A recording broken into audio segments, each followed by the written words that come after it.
Nah, kemudian untuk urutannya, ya, dari halaman depan sampul laporan pertanggungjawaban, dan kemudian setelah itu diikuti oleh bukti penerimaan. Hai teman-teman, jangan lupa like, comment, and subscribe karena subscribe itu gratis ya. Ya, di video kali ini saya ingin berbagi tutorial untuk memenuhi permintaan dari subscriber saya. Jadi ada yang minta untuk dibuatkan contoh laporan pertanggungjawaban biaya operasional untuk bulan Oktober tahun 2023. Nah, jadi di sini saya akan tunjukkan salah satu contoh laporan pertanggungjawaban panitia pemungutan suara untuk Oktober tahun 2023 dari salah satu desa. Nah, jadi PPS ini membuat laporan dengan administrasi yang sangat rapi. Jadi setiap bulan dibuatkan satu folder khusus. Jadi ada folder untuk SPJ bulan Mei, ada SPJ untuk bulan Juni, Juli, Agustus, September, dan saat ini juga sudah membuat laporan pertanggungjawaban untuk penggunaan OPS di bulan Oktober tahun 2023. Baik, saya akan buka, dan semoga laporan pertanggungjawaban yang dibuat oleh teman kita di salah satu PPS di salah satu desa ini bisa menjadi inspirasi untuk teman-teman semua yang saat ini sedang menyusun laporan pertanggungjawaban penggunaan biaya operasional untuk penyelenggara pemilu di tingkat panitia pemungutan suara atau penyelenggara pemilu di tingkat desa. Nah, jadi di sini sudah diurutkan, ada bukti penerimaan, kemudian ada format bukti pengeluaran, dan kemudian ada bukti-bukti pengeluaran seperti kwitansi, dan juga ada nota, dan kemudian ada lampiran surat pernyataan tanggung jawab belanja yang dibuat dengan menggunakan format otomatis, dan kemudian ada surat pernyataan tanggung jawab belanja, dan juga ada bukti surat perjalanan dinas atau surat tugas. Baik, kita akan buka satu-satu. Tentu yang pertama, dan karena ini yang ditempatkan di halaman pertama tentunya setelah sampul, yaitu bukti penerimaan. Nah, jadi ini adalah salah satu contoh bukti penerimaan dari salah satu PPS di Desa Respentogo, Kabupaten Malinau, Kalimantan Utara. Ya, jadi sudah terima dari Sekretaris KPU Kabupaten atau Kota, ya, uang sebesar 8.350.000, yaitu untuk keperluan pembiayaan kegiatan Badan Ad Hoc penyelenggara pemilu di PPS Desa bulan Oktober tahun 2023 dengan uraian sebagai berikut, yaitu belanja honorarium sebesar 7.350.000, kemudian belanja bahan 500.000, dan belanja bahan non operasional lainnya sebesar 500.000, jumlah 8.350.000. Nah, kemudian ditandatangani oleh Sekretaris PPS dan juga ditandatangani oleh Bendahara KPU tingkat kabupaten dan mengetahui PPK atau pejabat pembuat komitmen tingkat kabupaten. Nah, kemudian seterusnya ini adalah format bukti pengeluaran atau RAP belanja. Jadi bukti pengeluaran ini terdiri dari yang pertama, daftar nominatif pembayaran uang honorarium. Jadi ini daftar nominatif untuk pembayaran PPS yang terdiri dari ketua dan kemudian 2 orang anggota. Total jumlahnya yaitu 4.100.000. Nah, kemudian di sini di sheet berikutnya ada daftar nominatif atau bukti pengeluaran untuk pembayaran uang honorarium untuk sekretariat yang terdiri dari sekretaris PPS dan kemudian 2 orang stafnya. Nah, kenapa dipisahkan teman-teman? Karena di sini ada nomor surat keputusan yang tentu saja untuk SK pengangkatan sekretariat dan PPS itu berbeda, sehingga format untuk honor PPS dan honor sekretariat dipisahkan di masing-masing sheet. Nah, jadi di sini ketuanya 1.150.000, di sini sekretaris PPS-nya 1.150.000 dan kemudian staf 1.050.000. Jumlah yang diterima di dalam satu bulan atau khususnya di bulan Oktober ini yaitu sebesar 3.250.000. Nah, kemudian yang wajib diisi dalam nomor rekening, tetapi di sini saya kaburkan karena ini sifatnya privat. Nah, kemudian bukti pengeluaran selanjutnya adalah bukti pengeluaran untuk belanja biaya transportasi.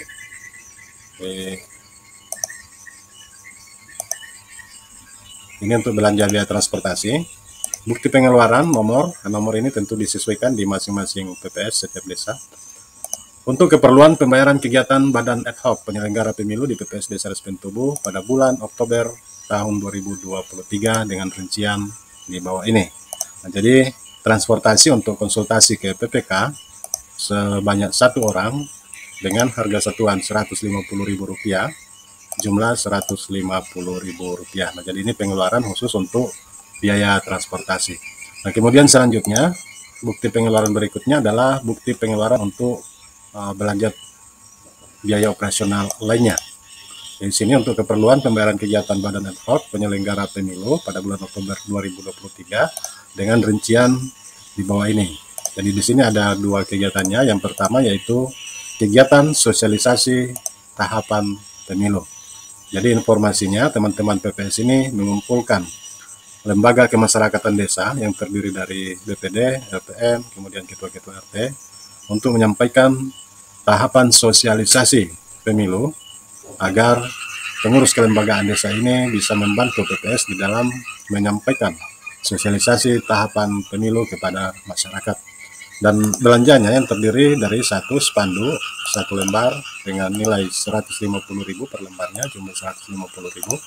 Nah, kemudian snack untuk 25 kotak, 1 kotaknya nilainya Rp15.000, jumlah Rp375.000. Dan kemudian pembayaran yang kedua yaitu membayar WiFi sekretariat 1 bulan yaitu Rp325.000. Total jumlahnya Rp850.000. Nah, jika dijumlahkan antara belanja untuk belanja non operasional lainnya yaitu Rp850.000 ditambah belanja transportasi Rp150.000, jumlahnya pas untuk biaya operasional yaitu sebesar Rp1 juta. Nah, ini sesuai dengan bukti penerimaan yaitu total belanja operasional sebesar Rp1 juta.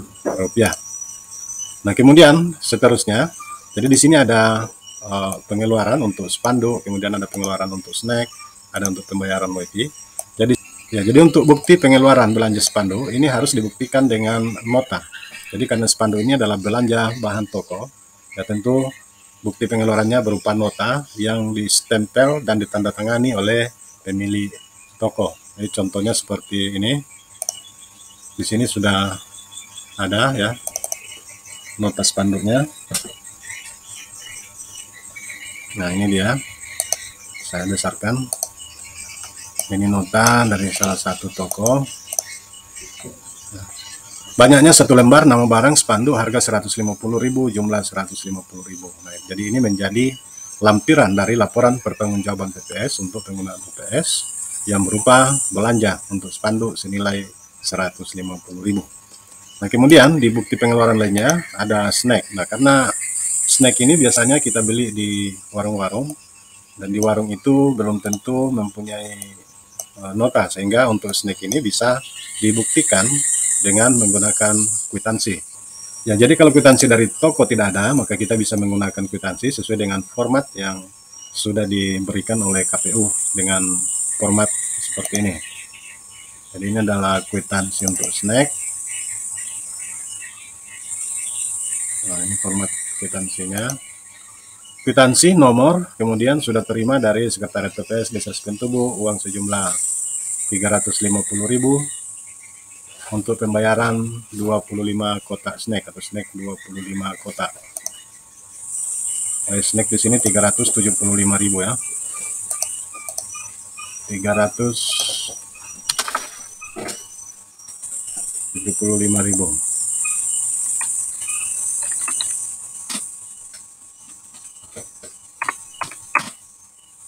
Rp375.000 snack. Jadi dituliskan nama barang dengan volumenya, jadi snack 25 kotak. Penerimanya adalah tentu yang punya snack ya, atau yang punya warung. Kemudian alamatnya dan nomor HP-nya dicantumkan.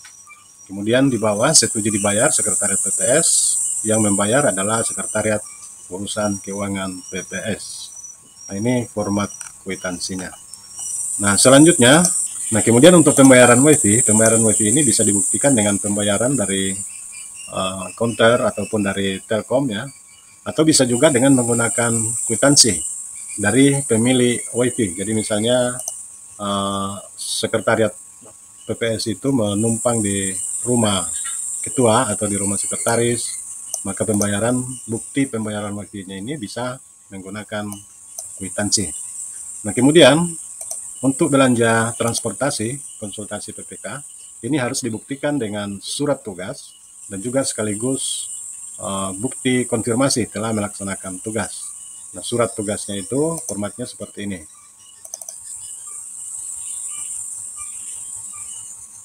Ya, jadi ini adalah contoh surat tugas. Yang bertanda tangan di bawah ini ketua PPS, dengan ini memberikan tugas kepada nama, kemudian NIP-nya kalau dia pegawai, jabatannya apa, dan kemudian PPS dari desa mana. Nah, di sini kebetulan yang melakukan perjalanan dinas adalah ketua PPS sendiri, dan sesuai dengan aturannya ya bisa saja ketua memberikan surat tugas kepada dirinya sendiri atau kepada ketua itu juga. Untuk melaksanakan tugas ke PPK pada tanggal, jadi tuliskan tanggalnya, kemudian dalam rangka konsultasi format surat pindah memilih. Nah, kemudian ditetapkan pada tanggal, ditandatangani oleh ketua PPS. Nah, selanjutnya kwitansi dan bukti konfirmasi penyelesaian tugas. Nah, saya yang bertanda tangan di bawah ini sudah terima dari sekretaris PPS uang sebesar 150.000 untuk bantuan transportasi ke PPK. Nah, jadi format ini mengkonfirmasi dua hal. Yang pertama sebagai bukti pembayaran dan yang kedua sebagai bukti konfirmasi bahwa benar yang bersangkutan telah menyelesaikan tugas yang diberikan sesuai dengan surat tugas yang diterbitkan. Jadi tidak perlu lagi ada kwitansi ataupun bukti pengeluaran lain karena ini sudah mengkonfirmasi bahwa benar seseorang yang telah diberikan surat tugas itu telah melaksanakan tugas dan telah dibayarkan sesuai dengan bukti jumlah uang yang ada di bukti pengeluaran.